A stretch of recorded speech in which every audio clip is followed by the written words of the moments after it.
Welcome to Sydney CBD. There's the Centrepoint Tower there in beautiful Hyde Park on a beautiful sunny day. It's like this quite often in Sydney. So I want to talk about how men need to keep their options open. And this is advice for men living in the West. That means quote unquote first world countries, United States, Canada, Australia, Britain, I would say perhaps Singapore as well, maybe Japan to some extent, but not so much. First world countries that are at the peak of their development. This advice is for pretty much all men, and that is that you need to keep your options open. So let's just say you're in a serious relationship with a girl. I recommend you always be looking for having side chicks, having a side girlfriend, having a rotation of girls, even if you're married. I know this seems a little bit controversial, but when you look at it from the point of view of they will always have the advantage and you will always be at a massive disadvantage, keeping your options open and having a bunch of other kind of side girls that you're always in contact with will always be a security blanket. It will be the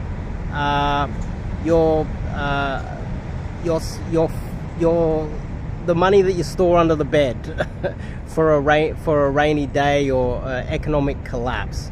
It will be the money that you save, or the nugget of gold that you put under your mattress. This will keep you. You see, in the West we have a major issue with loneliness, and the majority of that loneliness in the West is men, because men don't really have any real leverage or political power in Western countries. So that means that women will always have other options, and men are pressured. And a lot of people might watch this video and decide to criticize me for this advice, but we're always pressured to be the loyal ones in the West, while simultaneously our girlfriends and wives have all the political power and the ability to leave us at any moment. Now, one example is when you first meet a girl, how often does that girl, if she was to allow you, if she was to show you her DMs, not only on social media, Instagram, but let's just say you didn't learn cold approach, you don't know how to meet women during the day, and you met her on one of these apps, in the early courting stages, how many other men is she talking to while dating you? You see, you might only have 5 matches and 2 of them turn up on dates, and one of those girls is the girl that you end up dating, while her DMs are flooded with possibly thousands of men, if she was to swipe right on all of them. Recently I met a girl, and I didn't meet her on Tinder, but she was flicking through her phone and she had Tinder, and I said, let me see. And I was shocked that she had already slept with me, and she was still replying to like 50 guys on Tinder, and she had, I didn't even count how many matches, 100 or hundreds of matches. Now, a lot of these girls, when you meet them, you're not going to know how many guys she's speaking to. She's always going to have a sheer advantage of volume of options that you will never have, and that puts her at a distinct advantage in any relationship with men in the West. Now, this advice isn't for people living in other countries around the world. This is only really for the first world countries, because other countries around the world, the men do have a little bit more leverage and a little bit more power, and so therefore, because of that, then they technically have a bit of a moral obligation to be more honest with women. But in the West, if you are honest and she is dishonest and she has a massive volume of men constantly in her DMs, sending her messages at university, always hitting her up all the time, everywhere she goes. And she's one of those girls that, even though she might be studying or working really hard or doing long hours, will still pick up her phone and reply to all of these men. And she will do that in the early stages of the relationship. Later on, when you actually do start the relationship with her, she may still be messaging them. Now, paternity fraud is out of control in the West. Study out of the UK is that 30% of all married, or of all children born in the country that have been tested were not the husband, not the man that she pretended was the father of the children, because she had all of these options and she slept with some other dude, and some other dude got her pregnant while she was with you. You didn't know, and then you somehow found out through getting some sort of a test, etc., etc. The kid didn't look like you. You went and got a test, and you found out. That's only 30% of the guys that actually did find out. There's a large percentage of men who have never found out, and they were bringing up children who were never theirs in the first place. And that is due to her sheer volume advantage of options over you. And the only way to balance that out to some extent is to always be on the lookout and always be trying to build a rotation or have a few other girls on the side that you are in contact with at all times. Now, recently I got caught cheating.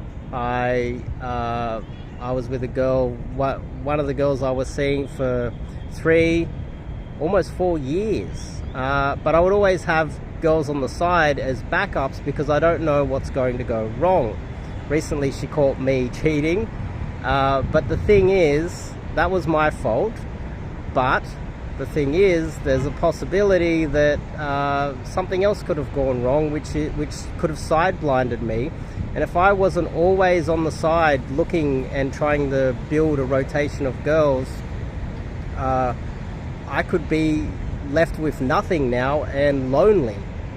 But because I'm always out there on the lookout, always trying to make sure that I've got gold under the mattress, I've got an emergency plan just in case there's a financial collapse, which is just in case something happens with the girl that I'm dating. She decides to leave me for whatever reason.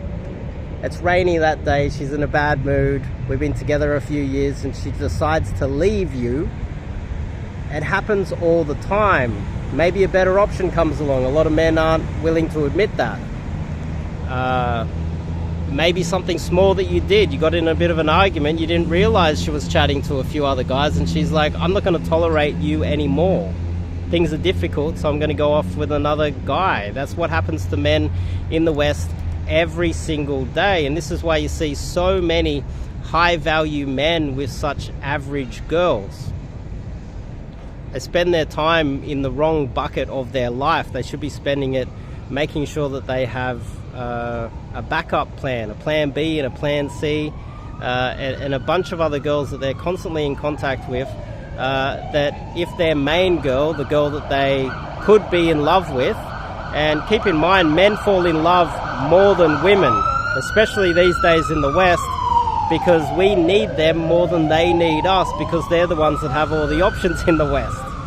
And so the only solution, no matter how high value of a man you are, and so many high value men are getting divorced with average women and losing those women all the time, and they're getting screwed over majorly, not only financially but emotionally, because they truly love these women, and these women just left them, stole their money, broke their hearts, took their children, etc., etc. You should always be building a bunch of side girls on the side. Now, even technically quote-unquote low-value men can do this as well. We've now hit a bit of a peak in the West, where the West, for such a long time, we would have the high-value men within the West, And then we would have the absolute 1%, absolute pinnacle of men from all around the world traveling to our country as immigrants, wealthy, educated, fit, healthy young men, the pinnacle of the pinnacle in second world, third world countries, immigrating to our countries.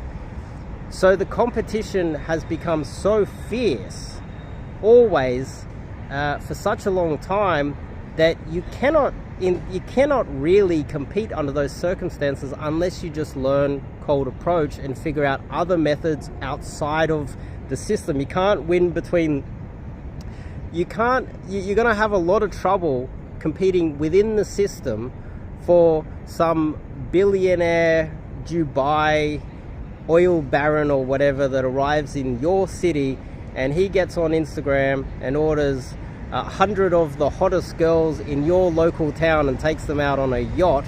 They're going to remember that forever, and they're going to probably remember him forever. You have to compete with that in the West, which means that it doesn't mean that you can't find good girls, but there are a lot of girls that you will be dating that you think are good girls because you don't have the experience, that are going to either leave you or be cheating on you in the background. Paternity fraud in extreme cases for the naive men out there that they think that my advice is misogynistic. You need to be building some sort of a rotation on the side, no matter how much you are in love or trust your girlfriend or wife. You always need a backup plan. The amount of divorced single men, the amount of men in their 20s that just broke up with their girlfriend because it's cuffing season, or the sun's come out and we're going in the summer, and their girlfriend ends up having a fling with some random dude after a few drinks. The amount of times that is happening every day, society doesn't want to get those stats and give them to you. A lot of us have these bro science, anecdotal evidence of it happening on a daily basis. And I think you need to take it seriously. And my advice to you guys is, no matter where you are in your relationship, no matter how awesome and egotistical and high value you think you are, you should always have backup A, plan B, plan C, plan D, a backup plan for your relationship. You have a backup plan for your business burning down. You have insurance. You have insurance in almost every other aspect of your life, but Western men have little to no insurance in their personal lives. Think about it, just logically. I know you might love her, and I know you might have this egotistical, I'm a high value man, she would never leave me, she loves me, she does everything I tell her to do, she's so compliant and so busy. Well, it's happening every day, guys. Guys in your position that think that you are high value and have all these options and she would never leave you because you are so awesome, they're getting screwed over every single day in the West.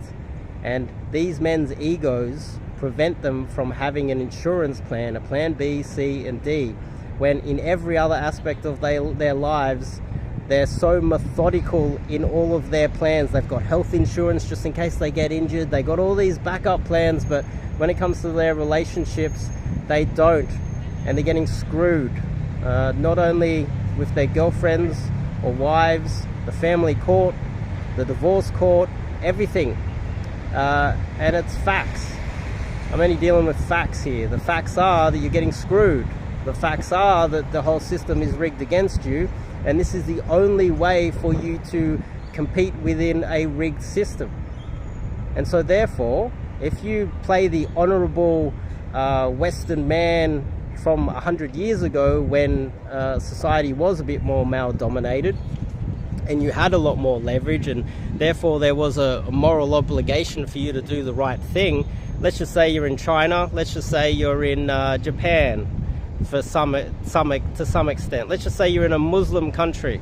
Let's just say you're in Indonesia or Saudi Arabia. Then there's kind of like a moral obligation for you to be loyal to your girl, because that entire society is built to support you as a man. But that's not how it's built in the West. It's in fact built and structured against you. So therefore you have absolutely no reason to be upholding it with your morals. You need to play the game within the rules that you've been set.